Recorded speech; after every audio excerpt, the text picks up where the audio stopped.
रात आधी बीत चुकी थी।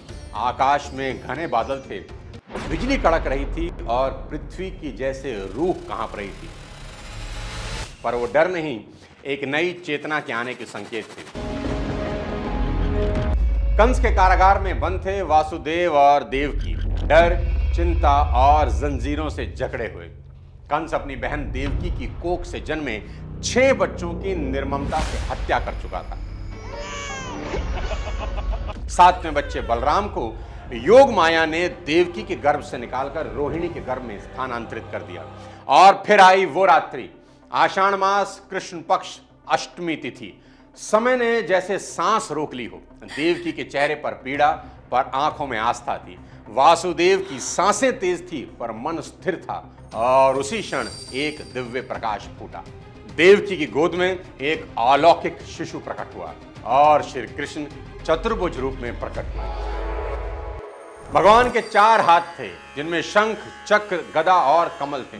यह रूप देवकी और वासुदेव को दर्शन देने के लिए था, ताकि वे जान सकें कि उनका पुत्र कोई साधारण बालक नहीं, बल्कि चतुर्भुज रूप में स्वयं भगवान विष्णु है। वासुदेव देवकी हाथ जोड़कर भगवान के आगे नतमस्तक हो गए। उन्होंने कहा, प्रभु, आप हमारे बालक नहीं, आप चराचर जगत के स्वामी हैं। उसी क्षण प्रभु मुस्कुराए और बालक बन गए 2 हाथों वाला एक साधारण सा नवजात शिशु। फिर क्या हुआ? पहरेदार सो गए, कारागार के सारे ताले खुल गए और वासुदेव चल पड़े उस नवजात बालक को लेकर नंद बाबा के घर गोकुल। बारिश तेज थी, पर शेषनाग ने अपना फन फैलाकर छत्र बना दिया। यमुना माता ने कृष्ण के चरणों को छूकर रास्ता बनाया। और दूसरी ओर गोकुल में यशोदा माता को भी एक संतान हुई, और वो संतान कोई और नहीं, योग माया थी। वासुदेव उस नवजात कृष्ण को मां यशोदा के पास रखकर योग माया को लेकर मथुरा कारागार में जैसे ही वापस लौटे, तभी उस बच्चे ने रोना शुरू कर दिया। उसके रोने की आवाज सुनकर पहरेदारों की मूर्छा टूट गई। पहरेदारों ने कंस को बच्चे के होने की खबर दी कि महाराज, बच्चा हुआ है। कंस दौड़ता हुआ कारागार में पहुंचा, पर जैसे उसने देखा कि एक बालिका ने जन्म लिया है, तो क्रोध से भर गया। अरे, ये तो एक कन्या है। उसने सोचा, कोई बात नहीं, इसे भी मार डालता हूं, कहीं ये ही मेरे लिए विनाश का कारण ना बन जाए। और वो अपनी पूरी ताकत से उस नवजात को पत्थर पर पटकने चला। लेकिन जैसे ही कंस ने बालिका को उठाया, वो बालिका हवा में उड़ गई और कंस के सामने बदल गई एक प्रचंड देवी में। तेजस्वी, भयानक, दिव्य और चमत्कारी उस महाशक्ति ने गर्जना करते हुए कहा, अरे मूर्ख, तू जिसे मारना चाहता है वो तो अब तुझे नष्ट करने के लिए धरती पर आ चुका है। तेरा अंत अब निश्चित है और वो तुझे तेरे ही पापों के नीचे दबाकर खत्म करेगा। मैं योग माया हूं, समय की चक्रधारिणी। ये सारा ब्रह्मांड मेरे इशारे पर नाचता है। कंस हक्का बक्का रह गया।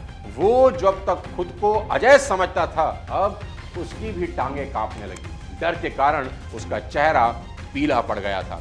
योग माया अंतरिक्ष में विलीन हो गई और वहीं से शुरू हुई कंस के अंत की उल्टी गिनती। दोस्तों, उस रात एक साधारण बालक नहीं जन्मा था। उस रात धर्म ने खुद देह धारण करी थी और अंधकार ने पहली बार खुद को हारता हुए देखा था। कृष्ण का जेल की काल कोठरी में जन्म लेना यह बताता है कि शुरुआत कैसी भी हो, अंत महान हो सकता है। कृष्ण का जीवन कोई आम जीवन नहीं था। वो एक चलता फिरता विश्वविद्यालय था, जहां हर मोड़ पर एक शिक्षा है, हर प्रसंग में एक गहराई है। चाहे बचपन में पूतनावध हो या नवजात अवस्था में कालिया नाग को नाच नचाना, कृष्ण ये सिखाते हैं कि उम्र मायने नहीं रखती, साहस मायने रखता है। भगवान थे वो, लेकिन पैदा होते ही सगा मामा उनका कातिल बन गया। 2 दिन के कृष्ण पर, 2 दिन का बालक, उस पर पूतना का जहर भरा हमला करवाया गया। कृष्ण का बचपन गोद में नहीं, मौत की साजिशों के बीच ही बीता। कभी दानवों का प्रहार हुआ, कभी इंद्र का कहर, कभी कंस का आतंक। कृष्ण का पूरा जीवन ही अनसर्टेनिटी में बीता। और दोस्त, वो तो भगवान थे, पर ना आप भगवान हैं और ना ही मैं।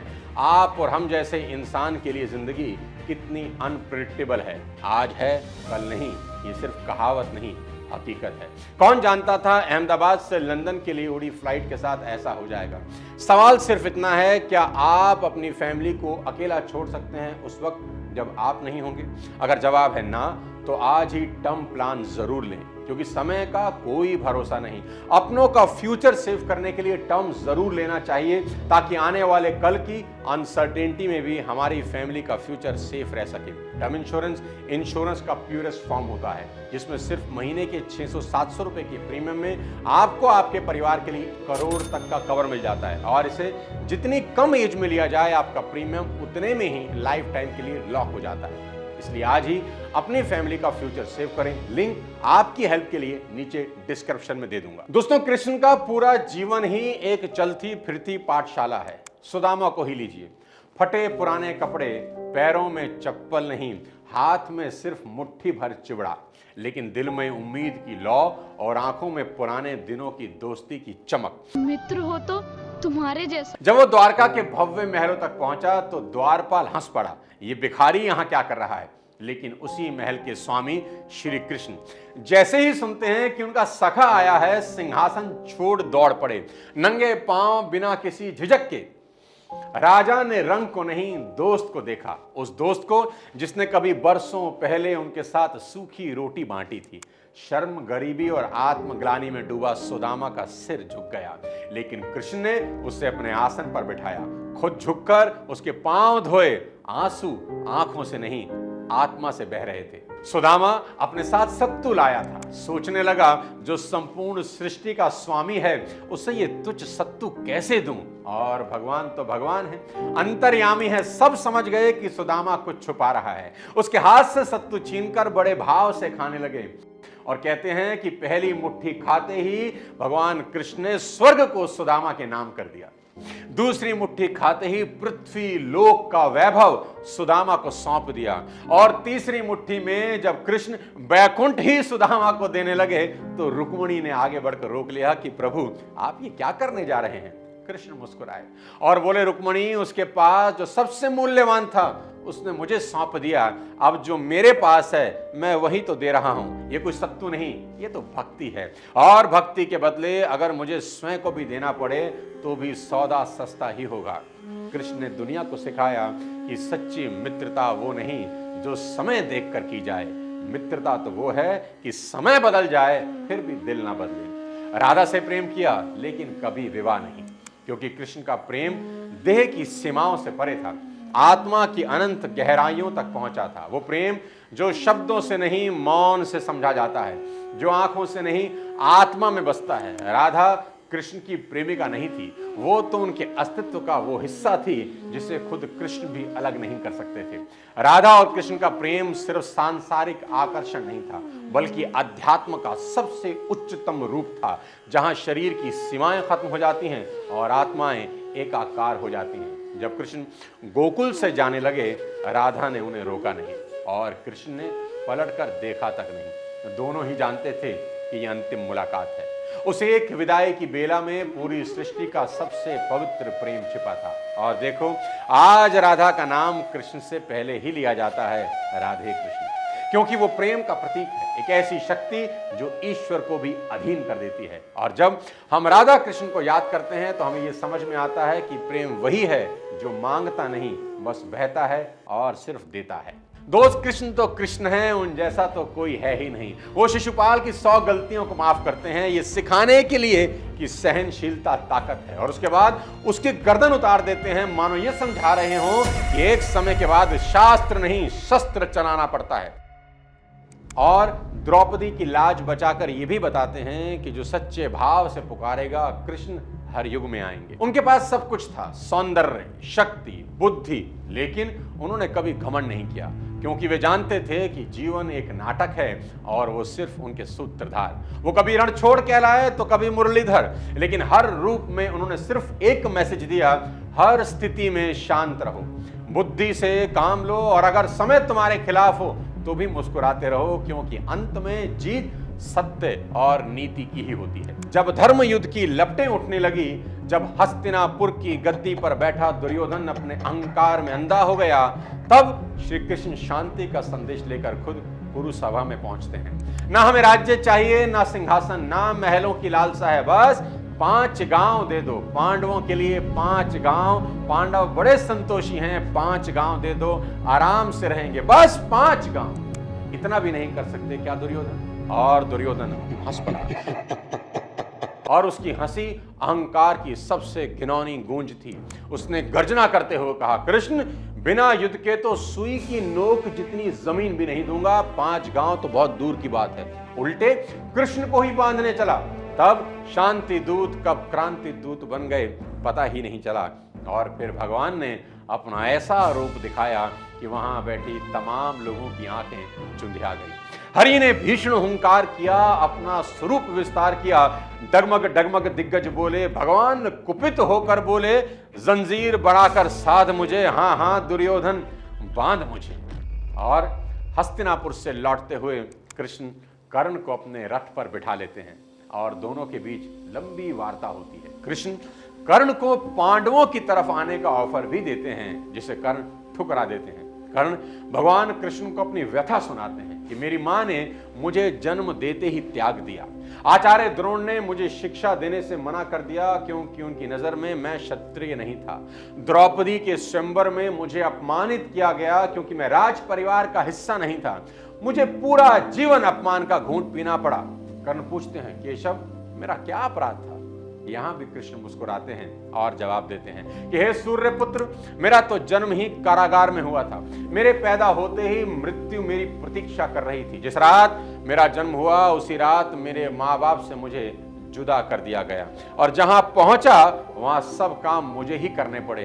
गायें चराने से लेकर गोबर उठाने तक सब काम करता रहा। सिर्फ 2 दिन का था, सिर्फ 2 दिन का था, मेरे ऊपर राक्षसों ने हमले कर दिए। मुझे बारंबार जान से मारने की कोशिश की गई। मेरा अपना सगा मामा मेरी जान का दुश्मन था।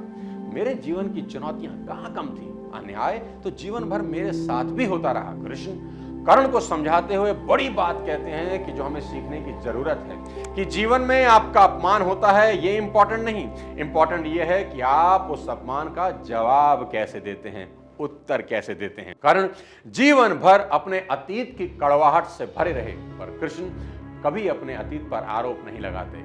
कर्ण पीछे की ओर देखते हैं और कृष्ण आगे की तरफ। कुदरत ने दोनों के साथ अन्याय किया, पर कर्ण यह अन्याय कभी भूल नहीं पाए और कृष्ण को यह अन्याय कभी याद ही नहीं आया।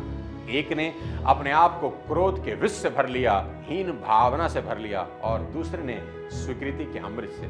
दोनों में अगर कोई अंतर था तो वो एक्सेप्टेंस का अंतर था। कृष्ण ने हंसकर अपनी नियति स्वीकार कर ली और कर्ण कभी अपनी नियति स्वीकार नहीं कर सके।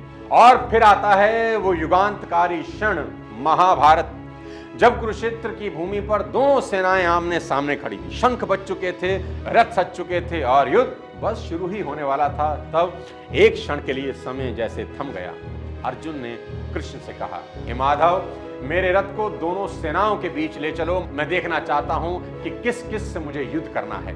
श्री कृष्ण रथ को सेनाओं के बीच में ले आए। अर्जुन ने देखा अपने गुरु द्रोणाचार्य को, अपने महान पितामह भीष्म को, अपने भाइयों को, रिश्तेदारों को, अपने बचपन के साथियों को, और वो कांप गया। उसका धनुष गांडीव हाथ से छूट गया, शरीर शिथिल हो गया, आंखों से आंसू बहने लगे और वो बैठ गया रथ के अंदर। हे कृष्ण, मैं अपनों से कैसे युद्ध करूं? ये राज्य, ये सत्ता, ये विजय किस काम की अगर अपनों का खून इसमें बहाना पड़े? उस क्षण पर कृष्ण ने जो कहा वो सिर्फ अर्जुन के लिए नहीं, पूरे संसार के लिए था। उन्होंने कहा, कर्म करो, फल की चिंता मत करो। और दोस्तों, यह सिर्फ श्लोक नहीं था, यह तो हर उस इंसान के लिए जीवन मंत्र था जो भ्रम में जी रहा है। कृष्ण बोले, अर्जुन, तू जिस शरीर को अपना कह रहा है वह नश्वर है, आत्मा न जन्म लेती है न मरती है। और फिर उन्होंने एक एक करके अर्जुन के हर सवाल का उत्तर दिया और मानव जाति को दी गीता। जब अर्जुन का मोह टूटा, उसने गांडी उठाया और फिर वही अर्जुन जो कुछ समय पहले कांप रहा था, वो युद्ध भूमि का सबसे बड़ा महानायक योद्धा बन गया। महाभारत समाप्त हो चुका था, कौरवों की सेना धूल में मिल चुकी थी और धर्म की विजय हुई थी। लेकिन जीत के इस शोर में एक क्रनंदन गूंज रहा था, गांधारी का विलाप। वो मां जो अंधे पति की पत्नी बनकर आंखों पर पट्टी बांधकर पूरी जिंदगी बिताती रही, वो रानी जिसने 100 पुत्रों को जन्म दिया और अब एक एक करके उनकी लाशों को देख रही थी। हृदय विदीर्ण हो चुका था, मातृत्व क्रोधित था और उसके सामने खड़े थे कृष्ण, शांत, स्थिर और दिव्य मुस्कान के साथ। गांधारी कांपती आवाज में बोली, कृष्ण तुम भगवान हो, सर्वज्ञानी हो, सब जानकर भी तुमने कुछ नहीं किया। तुम चाहते तो युद्ध को रोक सकते थे, मेरे पुत्रों को बचा सकते थे। तुमने युद्ध को होते देखा और मौन रहे। तुमने अधर्म के विनाश को धर्म कहकर स्वीकार किया, इसलिए आज मेरी गोद उजड़ गई। और फिर उस मां ने फूटी आंखों और टूटी आत्मा से वो शब्द कहे जिसे इतिहास गांधारी का श्राप कहता है, हे माधव, जैसे मेरी संतति नष्ट हुई वैसे ही एक दिन तुम्हारा वंश भी नष्ट होगा। द्वारका उजड़ेगी और तुम भी इस संसार में वैसे ही एकांत में जाओगे जैसे मैं आज अकेली खड़ी हूं। पूरी सभा सन्न रह गई, लेकिन कृष्ण मुस्कुराए, न क्रोध न प्रतिक्रिया, बस एक शांत स्वीकृति। माते, आप सत्य कह रही हैं, जो जन्म लेता है वह मरेगा। मैं भी उसी न्याय के अधीन हूं जो मैंने संसार को दिया है। गांधारी का श्राप कोई क्रोध नहीं था, वो उस पीड़ा की चीत्कार थी जो एक मां के कलेजे से निकली थी। और श्री कृष्ण, जिन्हें सब कुछ पता था, फिर भी शांत रहे, क्योंकि ईश्वर भी कर्म फल के सिद्धांत से ऊपर नहीं होते। और फिर जब गांधारी के श्राप के फलीभूत होने का वक्त आया, तो भगवान श्री कृष्ण को अपनी ही बनाई हुई व्यवस्था को टूटते हुए देखना पड़ा। जिस वंश को उन्होंने अपने हाथों से खड़ा किया, जिसे शक्ति, संपत्ति और समृद्धि के चरम पर पहुंचाया, उसी यदुवंश का अंत उनके सामने हुआ और वो कुछ न कर पाए। द्वारका, समुद्र के किनारे बसी वो चमत्कारी नगरी जहां कृष्ण राज्य करते थे, जहां यदुवंशियों की ताकत इतनी बढ़ गई कि अहंकार उनके सिर चढ़ने लगा। काल चक्र शुरू हो चुका था, यदुवंशी आपस में लड़ने लगे, तलवारें खिंच गई, भाई ने भाई को मारा, पिता ने पुत्र को मारा, और द्वारका की भूमि जो कभी धर्म और भक्ति की राजधानी थी, खून से लाल हो गई। कृष्ण जानते थे कि अब उनका काम पूरा हो चुका है। उन्होंने जन्म लिया था धर्म के विनाश और धर्म की स्थापना के लिए, और अब जब धर्म का चक्र पूर्ण हुआ तो उन्हें भी लौटना था। उन्होंने वज्रनाभ को हस्तिनापुर भेजा, रुक्मणी, सत्यभामा और अन्य रानियों को जल समाधि दिलवाई, और फिर एकांत की तरफ चले गए, जहां ना कोई राज्य था, ना कोई शिष्य, बस वो और परम शांति। एक दिन प्रभास क्षेत्र के एक जंगल में श्री कृष्ण एक पीपल के पेड़ के नीचे बैठे विश्राम कर रहे थे। आंखें बंद थी, चेहरे पर दिव्य मुस्कान थी, जैसे सब कुछ जानकर भी वो कुछ कह नहीं रहे हों। तभी एक बहेलिया जिसका नाम जरा था उन्हें देखता है और भ्रम में आकर उनके पैर को हिरण का कान समझकर तीर चला देता है, और तीर कृष्ण के पैर को भेद देता है। पर हैरानी की बात यह है कि ना तो कृष्ण ने क्रोध किया, ना बहेलिये को श्राप दिया। उन्होंने बस मुस्कुराकर कहा, जो होना था वही हुआ, तुम तो बस निमित्त मात्र हो। और बहेलिया जरा, जिसने कृष्ण को तीर मारा था, वो कोई और नहीं, त्रेता युग के बाली का पुनर्जन्म था, जिसे राम ने पेड़ के पीछे से छिप कर मारा था। समय ने ऋण चुकता कर दिया। श्री कृष्ण ने पृथ्वी पर अपनी लीला समाप्त की, और जैसे ही उन्होंने शरीर त्यागा, समुद्र की लहरें उठी और पूरी द्वारका नगरी को निगल गई। वो नगरी जो समुद्र से निकली थी उसी में समा गई।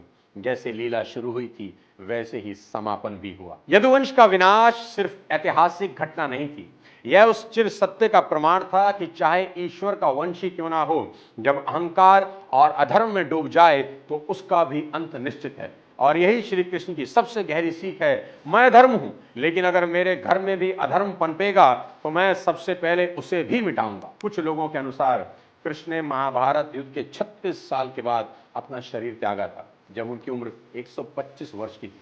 और यह भी मान्यता है जब पांडवों ने उनका अंतिम संस्कार किया तो उनका शरीर तो अग्नि में समा गया, लेकिन उनका हृदय धड़कता रहा। अग्नि ब्रह्म के हृदय को जला नहीं पाई।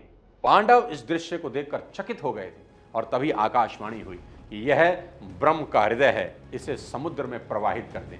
पांडवों ने श्री कृष्ण के हृदय को समुद्र में प्रवाहित कर दिया, और जल में प्रवाहित श्री कृष्ण के हृदय ने एक लट्ठे यानी एक लकड़ी का रूप ले लिया, और पानी में बहते बहते वो लकड़ी उड़ीसा के समुद्र तट पर पहुंच गई।